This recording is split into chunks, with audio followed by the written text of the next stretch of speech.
आज हम प्राचीन भारत के इतिहास से शुरू कर रहे हैं। पूरा 2-3 वीडियो में इतिहास को ख़त्म कर देंगे। इससे पहले भी हम इतिहास पे कुछ बना चुके हैं, लेकिन ये कुछ नया सीरीज है तो इसको शुरू कर रहे हैं। और अच्छा लगे तो लाइक शेयर करना मत भूलिएगा। फर्स्ट में दिया है भारत का इतिहास में शुरू कर रहे हैं प्राचीन भारत से। सिंधु या हड़प्पा सभ्यता। तो इसको देख लेते हैं। सिंधु या हड़प्पा सभ्यता। हड़प्पा सभ्यता का सर्वाधिक मान्यता प्राप्त काल है तो 2500 ईसा पूर्व से 1750 ईसा पूर्व माना जाता है। इसके बाद 2 में दिया है सिंधु घाटी की सभ्यता में घोड़े के अवशेष कहाँ मिले हैं तो सुरकोटदा में मिले हैं घोड़े के अवशेष। सिंधु घाटी स्थल कालीबंगन किस प्रदेश में है तो ये राजस्थान में है, जो कि चूड़ियों के लिए प्रसिद्ध था। किस पदार्थ का उपयोग हड़प्पा काल की मुद्राओं के निर्माण में मुख्य रूप से किया गया था तो ये सेलखड़ी का किया गया था। इसको चलिए आगे देखते हैं और अच्छा लगेगा तो लाइक शेयर करना। हड़प्पा सभ्यता किस युग की थी तो ये कांस्य युग की थी। सिंधु घाटी सभ्यता के लोगों का मुख्य व्यवसाय क्या था तो व्यापार था। इसके बाद हड़प्पा सभ्यता के निवासी थे तो ये शहरी थे। सिंधु सभ्यता के घर किससे बनाए जाते थे तो ईंट से बनाए जाते थे। हड़प्पा वासी किस वस्तु के उत्पादन में सर्वप्रथम थे तो कपास के उत्पादन में सर्वप्रथम थे। इसके बाद देखते हैं हड़प्पा सभ्यता का सर्वप्रथम खोजकर्ता कौन था तो दयाराम साहनी थे। इसके बाद देखते हैं आगे सिंधु सभ्यता का पतन नगर बंदरगाह कौन सा था, ये लोथल था। इसके बाद देखते हैं पैमानों की खोज ने यह सिद्ध कर दिया है कि सिंधु घाटी के लोग माप तौल से परिचित थे। यह खोज कहाँ हुई है तो ये लोथल में हुई है। मोहनजोदड़ो को किस एक अन्य नाम से भी जाना जाता है तो मृतकों का टीला के नाम से भी जाना जाता है मोहनजोदड़ो को। ये बार बार क्वेश्चन पूछता रहता है। हड़प्पा सभ्यता का प्राचीन नाम क्या है तो सिंधु घाटी सभ्यता है। हड़प्पा सभ्यता का प्राचीन नाम सिंधु घाटी सभ्यता है। इसके बाद आगे चलिए देखते हैं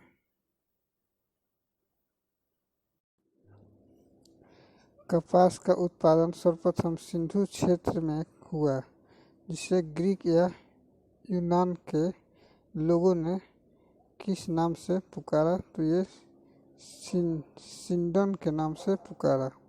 सिंधु घाटी सभ्यता जानी जाती है तो अपने नगर नियोजन के लिए जानी जाती है। भारत में खोजा गया सबसे पहला पुराना शहर था तो ये हड़प्पा था। भारत में चांदी की उपलब्धता के प्राचीनतम साक्ष्य मिलते हैं तो ये हड़प्पा संस्कृति में मिलते हैं। इसके बाद आगे चलिए देखते हैं हड़प्पा में एक उन्नत जल प्रबंधन प्रणाली का पता चलता है तो धौलावीरा में चलता है। हड़प्पा सभ्यता की खोज किस वर्ष हुई थी तो 1921 ईस्वी में हुई थी, जो कि दयाराम साहनी ने किए थे। हड़प्पा के मिट्टी के बर्तनों पर सामान्यतः किस रंग का उपयोग हुआ है तो लाल रंग का हुआ है। सिंधु घाटी सभ्यता की विकसित अवस्था में किस स्थल से घरों में कुओं के अवशेष मिले हैं, तो ये मोहनजोदड़ो से मिले हैं।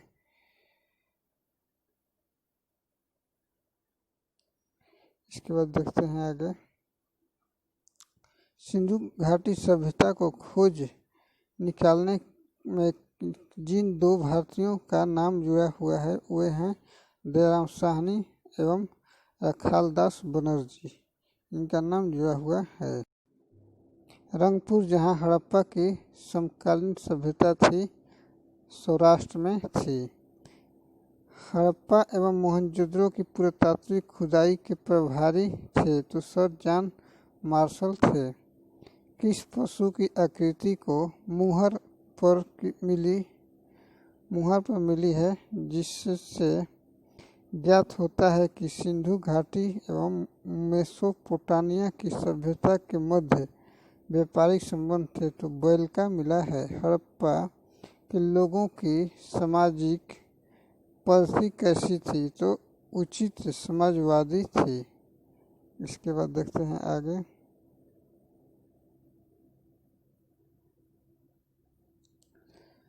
हड़प्पा सभ्यता के अंतर्गत हल से जोते गए खेत का साक्ष्य कहाँ से मिला है, तो कालीबंगन से मिला है। इसके बाद देखते हैं सैंधव सभ्यता की ईंटों का अलंकरण किस स्थान से मिला है, तो कालीबंगन से मिला है। मोहनजोदड़ो कहाँ स्थित है, तो ये सिंध में स्थित है। सिंधु सभ्यता में बृहत स्नानागार पाया जाता है, तो मोहनजोदड़ो में पाया जाता है। इसके बाद आगे देखते हैं। हड़प्पा कालीन स्थलों में अभी तक किस धातु की प्राप्ति नहीं हुई है, तो लोहा की नहीं हुई है। किस पशु के अवशेष सिंधु घाटी सभ्यता में प्राप्त नहीं हुई है, तो गाय की नहीं हुई है। स्वतंत्रोत्तर भारत में सबसे अधिक संख्या में हड़प्पा युगीन स्थलों की खोज किस प्रांत में हुई है, तो ये गुजरात में हुई है। किस हड़प्पा कालीन स्थल से नृत्य मुद्रा वाली स्त्री की कांस्य मूर्ति प्राप्त हुई है, तो ये मोहनजोदड़ो से प्राप्त हुई है। हड़प्पा वासी किस धातु से परिचित नहीं थे, तो ये लोहा से परिचित नहीं थे। इसके बाद आगे देखते हैं।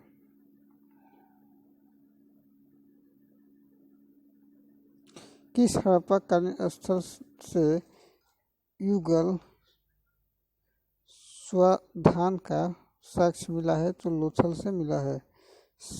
मानव समाज विलक्षण है क्योंकि यह मुख्यतया आश्रित होता है, तो संस्कृति पर आश्रित होता है। सिंधु सभ्यता संबंधित है, तो आदि ऐतिहासिक युग से संबंधित है।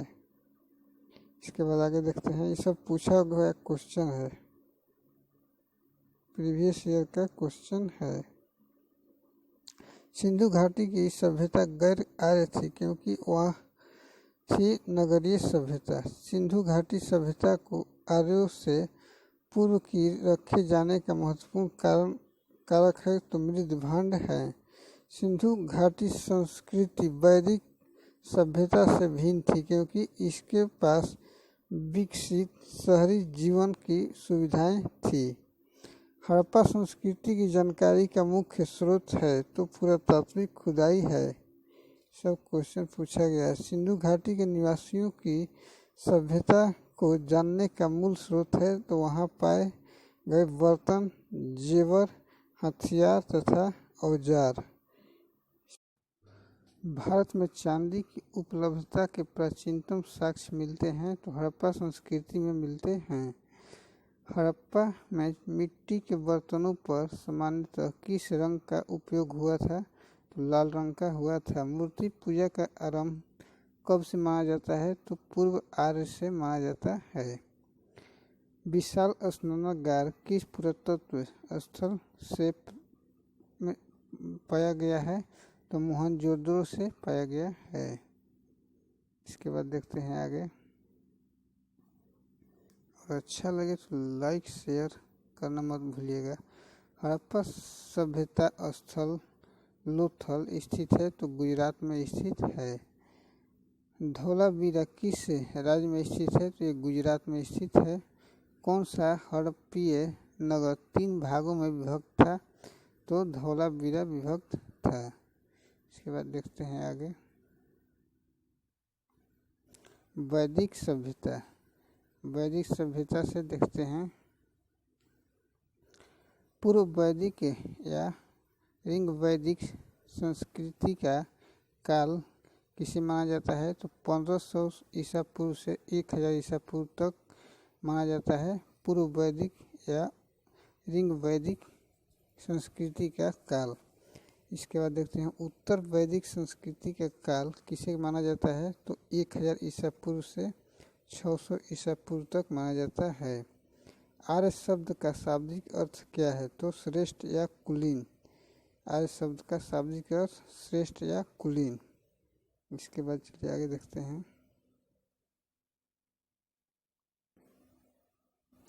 किस फसल का ज्ञान वैदिक काल के लोगों को नहीं था तो तंबाकू का नहीं था। उत्तर वैदिक काल के वेद विरोधी और ब्राह्मण विरोधी धार्मिक अध्यापकों को किस नाम से जाना जाता था तो श्रमण के नाम से जाना जाता था। वैदिक गणित का महत्वपूर्ण अंग है तो शुल्ब सूत्र है। किस वेद में प्राचीन वैदिक युग की संस्कृति के बारे में सूचना दी गई है तो ऋग्वेद में दी गई है।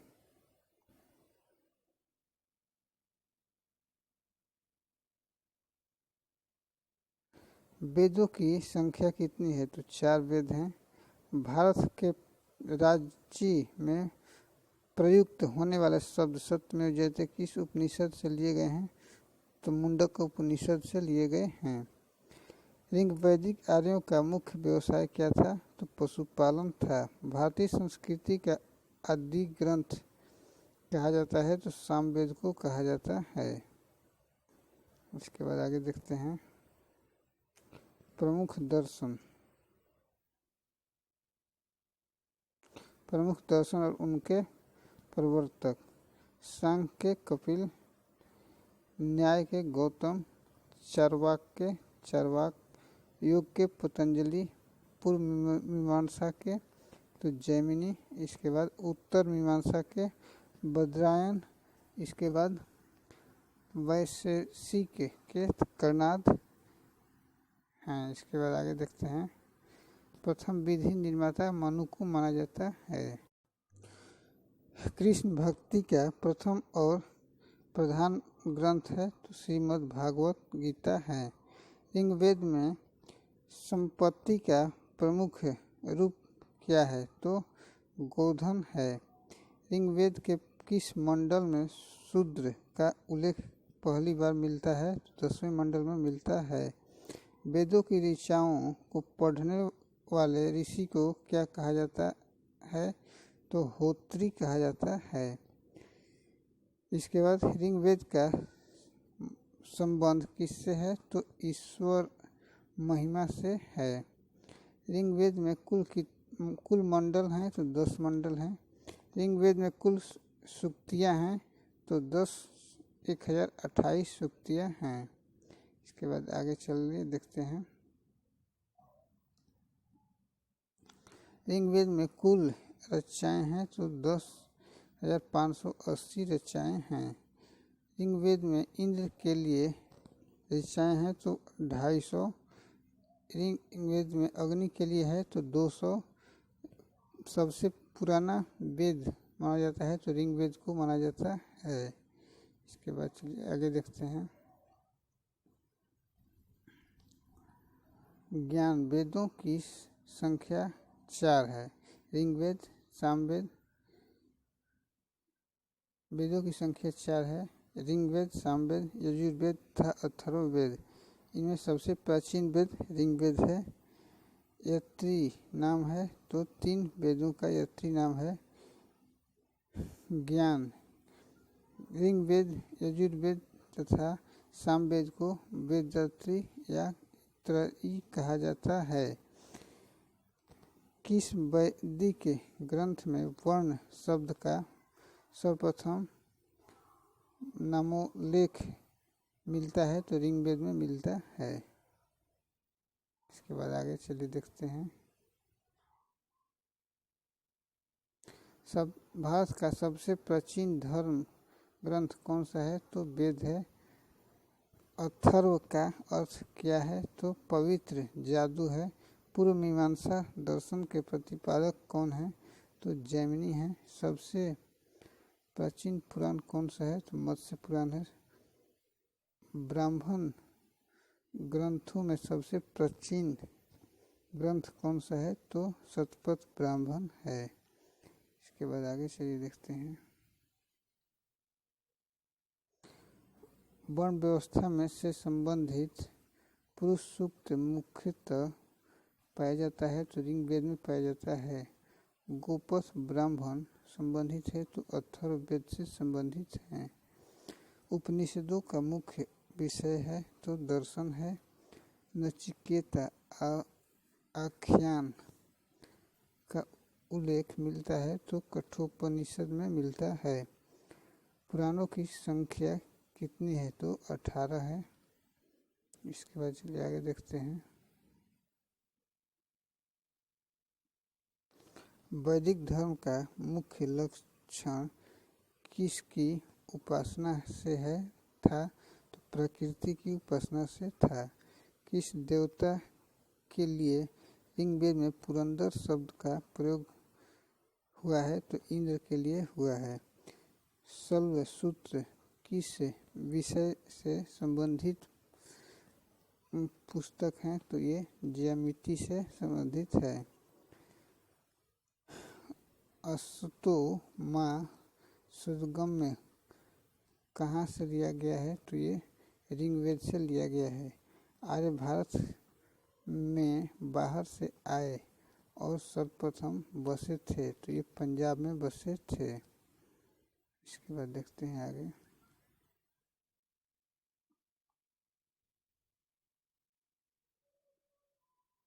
ऋग्वेद का कौन सा मंडल पूर्णतः सोम को समर्पित है? तो 9वां मंडल।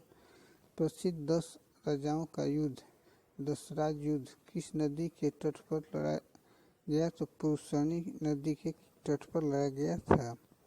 धर्मशास्त्रों में भू राजस्व की दर क्या है? तो 1/6 है।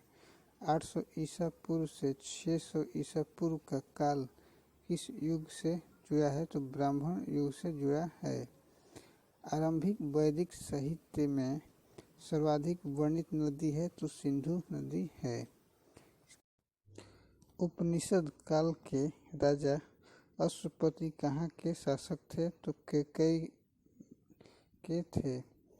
अध्यात्म ज्ञान के विषय में नचिकेता और यम का संवाद किस उपनिषद में प्राप्त होता है? तो कठोपनिषद में प्राप्त होता है। वैदिक नदी कुंभा काबुल का स्थान कहाँ निर्धारित होना चाहिए? तो अफगानिस्तान में होना चाहिए। कपिल मुनि द्वारा प्रतिपादित दार्शनिक प्रणाली है? तो ये सांख्य दर्शन है। इसके बाद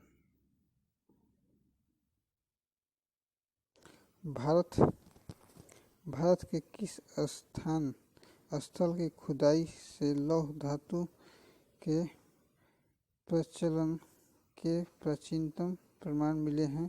तो अंतरजी खेड़ा में मिले हैं। किस काल में अछूत की अवधारणा स्पष्ट रूप से उदित हुई? तो धर्म शास्त्र के काल में उदित हुई। गायत्री मंत्र देवी सावित्री को संबोधित किस पुस्तक में मिलता है? तो ऋग्वेद में मिलता है। इसके बाद चलिए आगे देखते हैं। न्याय दर्शन का प्रचलित किया था? तो गौतम ने किया था। प्राचीन भारत में निक्ष से जाने जाते थे? तो ये स्वर्ण आभूषण इसका हो जाएगा। योग दर्शन के प्रतिपादक तो पतंजलि। उपनिषद पुस्तकें हैं? तो दर्शन पर पूर्व वैदिक आर्य का धर्म प्रमुखतः था तो प्रकृति पूजा और यज्ञ था। चरक संहिता नामक पुस्तक किस विषय से संबंधित है? तो ये चिकित्सा से संबंधित है। इसके बाद आगे चलिए देखते हैं। यज्ञ संबंधी विधि विधानों का पता चलता है तो यजुर्वेद से चलता है। वैदिक युगीन सभा क्या थी? तो यह मंत्री परिषद थी। वैदिक युग में प्रचलित लोकप्रिय शासन प्रणाली थी तो गणतंत्र थी। सबसे प्राचीन वेद कौन सा है? तो ऋग्वेद है। कौन भारतीय दर्शन की आरंभिक विचारधारा है? तो ये सांख्य है। सांख्य, योग, न्याय, वैशेषिक, मीमांसा एवं वेदांत, इन 6 भिन्न भारतीय दर्शनों की स्पष्ट रूप से अभिव्यक्ति हुई तो वैदिक युग से हुई। इसके बाद चलिए आगे देखते हैं। वह दस्तकारी कौन सी है जो आर्यों द्वारा व्यवहार में नहीं लाई गई थी? तो लुहारगिरी।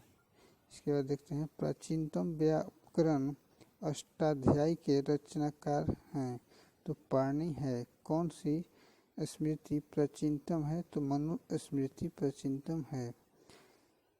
आदि काव्य की संख्या किसे दी जाती है? तो रामायण को दी जाती है। प्राचीनतम पुराण है तो ये मत्स्य पुराण है। इसके बाद चलिए आगे देखते हैं।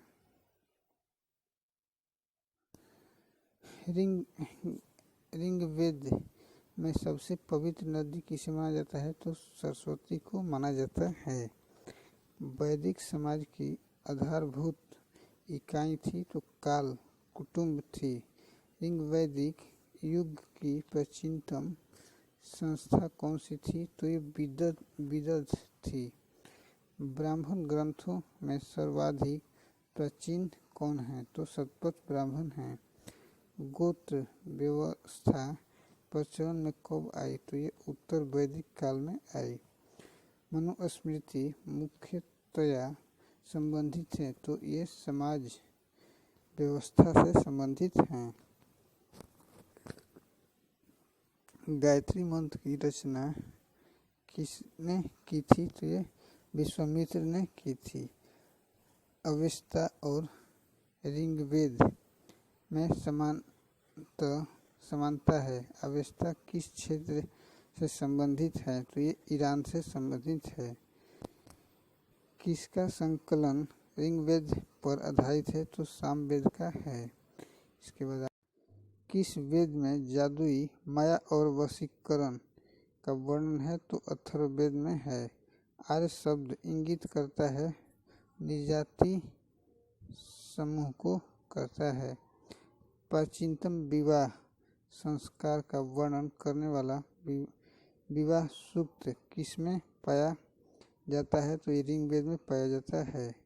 ऋग्वेद में अधन्य बद्ध योग्य नहीं शब्द का प्रयोग किसके लिए किया गया है? तो ये गाय के लिए किया गया है क्योंकि गाय के लोग पूजते थे। ऋग्वेद में किन नदियों का उल्लेख अफगानिस्तान के साथ आर्यों के संबंध का सूचक है? तो ये कुंभा क्रमु। आर्यों के आर्कटिक होम सिद्धांत का पक्ष किसने लिया था? तो बीजी तिलक ने लिया था। अथर्व का अर्थ है पवित्र जादू। कौन सा वेद अंशतः गद्य और रूप में भी रचित है? तो यजुर्वेद। इसके बाद देखते हैं। उत्तर वैदिक काल में किस देवता को सर्वोच्च स्थान प्राप्त है? तो प्रजापति को सर्वोच्च स्थान प्राप्त है। संस्कारों की कुल संख्या कितनी है? तो 16 है। कर्म का सिद्धांत संबंधित है मीमांसा से संबंधित है। इसके बाद